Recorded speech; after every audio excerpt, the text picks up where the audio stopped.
for Coach. Congratulations. Just want to get your thoughts on Ty's run tonight. Yeah, just really, really proud of Ty. I think he was in the middle of the race there. He really felt good. He was really fast. And so we just appreciate the fact that he understands this. You got to earn your way. And so he's got to keep fighting, and we'll just see, because you can't, there's no way to talk your way or buy your way. You got to race your way. And so we're proud of what he's done so far. I want to say, just proud of our teams. And Chris and Denny, I mean, that car has been really, really as good as any 3 races we've had. Just really appreciate that, and the fact that we got to win tonight. Appreciate Martin from a standpoint. Couldn't have had 2 worse races, and you wouldn't dream that, you know, what could happen to you like that. But it shows you how hard our sport is. And also, you know, I felt like Christopher was really fast tonight too. So it was a thrill for us. You worked so hard, as Chris said. There's so much can happen. We love coming here.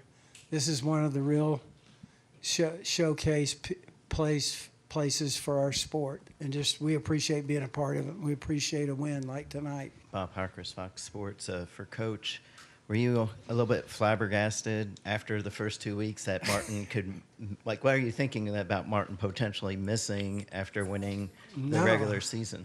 I think everybody all week talked about it, and so you couldn't turn on Sirius radio or anything without people saying this could be the first. You know, and it just shows you what can happen in our sport and how hard it is. You know, we probably made some mistakes at Darlington, which is one of his best racetracks, and hit the wall there, and probably should have taken a different approach on it. And James was certainly upset about all that. And then to come back and puncture a tire like that, I've never had that happen. You know, puncture a tire probably sometime on just warming up for the race, coming on pit road for checking everything on pit road. It never happened to us before. And so we were in a real hole. And so just appreciate those guys, the way they fought tonight. Lee Spencer, Catch Friends. Coach, can you just talk about Ty tonight? You know, how he kept just going along, had a solid finish, and, you know, morale builder. Yeah, it is. I think it's just building steps, you know, taking a step. I think this is the most laps he's led. And so it's just kind of one step after another for a young guy. I think the only young guy that came into our sport and just killed it right off the bat is sitting next to me. It's the only one we've had, I think. So it's hard work. Ty's going to have to earn his way. And I think tonight was a really a big step for him. Zach Sterniel at NASCAR.com. Coach, I'm curious. Sorry, on your left. Yeah. I'm curious, from the ownership perspective, having all 3 cars advance to the round of 12, how significant is that for the organization? Certainly the level of performance is there, where I'm sure there's a level of expectation to get to this point, but to execute it, especially understanding that Martin entered beneath that elimination line, how significant is that for the organization? Yeah, it means so much. This is our playoff. The way it's designed is so tough, you know, to get from one round to the next. And it means so much for us. You just mentioned that, but it's Toyota, it's our sponsors, and our sport. Obviously, it's, you know, you got FedEx on Denny's car, you got Interstate Batteries, you got Bass Pro. Johnny called me from the wilderness someplace, and it just means a lot to our sponsors and to our manufacturer. It's just all the way across the board. So to have 3 cars advance is really a big deal for us. Jordan Bianchi, The Athletic. This question's for Chris and Denny. When you struggle to get out of a round, you have everything go wrong, and yet you still advance. Does that give you like some kind of confidence? Does it just kind of allow you to kind of reset and say, listen, the bottom fell out and we still moved on, and just kind of forget about it? Yeah. So when someone asked Coach what it meant to let the 19 to advance after everything they thought. I think he's writing a story about Martin Truex. What I was thinking was, that's okay. Let him write. I'm going to give him something to write about. What I was thinking was they're going to be tough to beat. I know what they have. I know what their resources are. I work very closely with them. Once if you get down once, shame on the situation. Get down twice, shame on them. They aren't going to get down twice. They're going to be tough to beat. So I'm ready for the challenge, but I will guarantee you they will bounce back stronger in round 2. Yeah, I mean, certainly it's, they got through because of the hard work they put in the regular season. They get rewarded for it, as they should. It buys you some insurance, right? I don't think anyone, or certainly they probably didn't plan on having the finishes they did. Some of it was unfortunate circumstances, and some of them you just didn't hit it that day, right? But they earned that position to live another day, and they're good enough that, I mean, there's not one week that you go to and just because of this little 3-race stretch that ain't nobody sleeping on them, that's for sure. The label means nothing, but do you guys consider yourselves the championship favorites? I mean, I don't think I've been any better. I don't think our team's been any better. So at our best, I know that we're good enough. Yeah, I mean, championship favorite is a term that I think loses its meaning. I think certainly we're a final round favorite. And then you get to Phoenix and it's one race. But yeah, we're executing at a super high level. We have all the pieces put together to do it. So certainly why not us? Thank you. Adam Cheek, franchise.com. Coach, what does it mean to win at Bristol so much on your left? 15 wins there in the last 14 years. What does it mean to win there so much and have that level of excellence at a track like this? I think for our whole sport, if you ask fans all across the country, NASCAR fans, they're going to rate this place as one of the absolute favorites, the place where they like to come. I remember all the way back to Dale Jarrett. I asked him what racetrack do you like the best, and he said Bristol. The sense of speed, and I think it's really hard. It's hard on machine and driver. And for Denny to be as good as he is here, I think it says a lot for the talent of a driver to be able to come to Bristol. So we just think it's a special place. And so really appreciate something like tonight where we do run good. I mean, you guys could have swept this whole round, so you're on it. But how do you keep that up at this point going forward? I mean, no race owes you a thing. This sport owes you nothing. In fact, it will take from you far more than it gives to you. We had to talk about that today. So you just have to do it for the love of the game and show up every week as prepared as you can show up, and thankful that you get to play a game for a living at the sport's top level, and you have all the pieces that it takes to achieve greatness. And whether you get it or not, that in the grand scheme of things isn't necessarily what it's all about. And we're going to keep taking that approach. It's been working well for us, and see how it goes. I think we definitely have all that it takes to do it. Zach Sternale, NASCAR.com. Denny, Bubba entered knowing that Bubba was 19 points out. He points his way into this next round on merit. This, especially after crashing at Kansas, this could have been a really heavy weight for him. To see him overcome that, how significant is that for you as the car owner to have seen his growth to this point?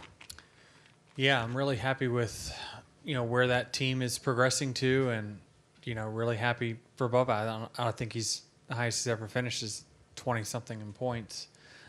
So he's doing well. He's really working on his craft, and he's doing all the right things, and he's studying the right things, and he's really working with the team well. Him and Tyler are working really well together, and yeah, I'm very happy with the trajectory that whole organization's on. I mean, that's just not 3 years complete. To have 2 cars now in the round of 12 is very, very humbling. And certainly, our goal going into the year was to have 2 cars in the playoffs, and now to have 2 in the next round. It's this is just icing on the cake. This is nothing but bonus from here on out. Is there any more questions for Chris Gabehart? We'll go to Dustin. Dustin Long, NBC Sports. Chris, I don't recall hearing you talk about for love of the game as much as you have tonight. And I'm curious, is that something you've always had, maybe I've just missed, or is that a new idea, philosophy? Obviously, with this team, every year you guys are so strong. We talk about how strong you guys are, and then, what happens. So is that more of a philosophy or way to the mantra for the team this year in a sense? It's just a reminder for myself. Listen, there's no way you can perform at this level as well as this team does and not love the game. It's impossible. You cannot put in the amount of effort that it takes to compete at this level without an extreme amount of passion for what you do. It's impossible. But I think sometimes we let the numbers and the Kansas wins that slip away and the Darlington wins that slip away, and you lose the pole by 0.008 of a second. You get caught up in the numbers. You get caught up in the details. And the details and the love for the pursuit of perfection is what brings you to the opportunities to win. They do not guarantee it. And again, they will take it from you. This sport will take it from you more than it gives it to you. But I think it's just important to keep focus of how lucky we are to do what we do. And even on your worst days, things won't be that bad. And I just think that's an important message for everybody, not just our team, but it's certainly a great spot to be in, and I don't take it lightly. And for you and Denny, you referenced Kansas, but you both talked about how last week was 60, and how many of those opportunities you hadn't won. And I 20 think of 61 now. But see, you always hear that you shouldn't say the negative aspect, because that's the thing that gets stuck in your head. And that's, if I'm the crew chief, I say don't go long on the box, then that's the last thing you hear. So if you guys are focusing on the races that you lose, are you not doing more damage to yourself? And like I said, that's why I was kind of intrigued about this for the love of the game, because you guys talk about how much you've lost all these races. Yeah, but from my standpoint, it's like, since we've been together, to have 61 opportunities to win, like, that just shows that what we have is pretty special. And yeah, it is.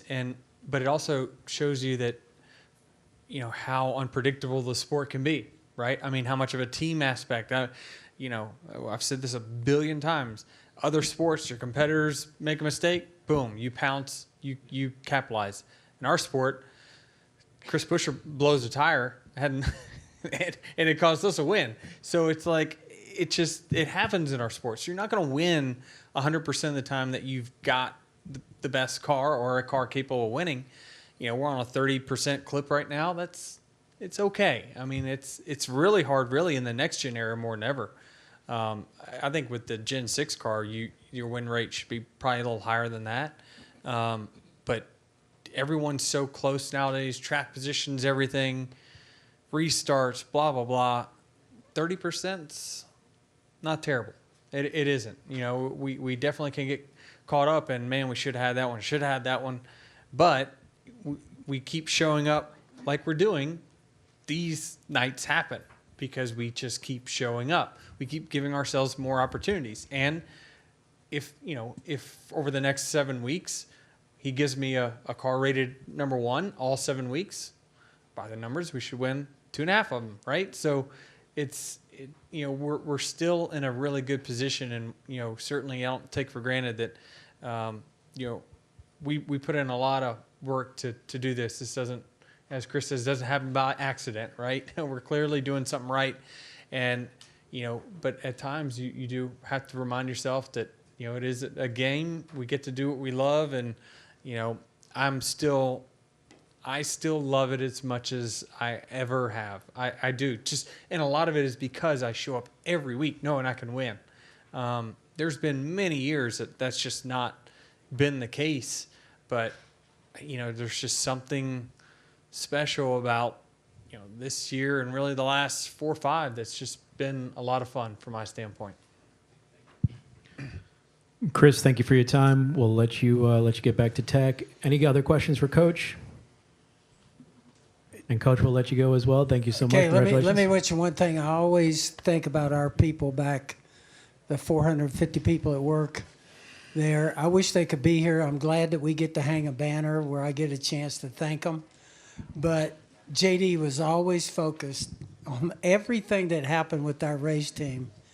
He relayed it back to those people and the obligation that we have to take care of them. So I just really appreciate them and the fact that we can live in a country where we can race cars and do this, have the fun that we have, and provide a place where people can maybe stay for their entire career. I just want to emphasize that, how fortunate we are. Most people around the world don't even have enough to eat, and we get a chance to do this. So, and JD was always focused on that. Thank you. Thanks. Thank you.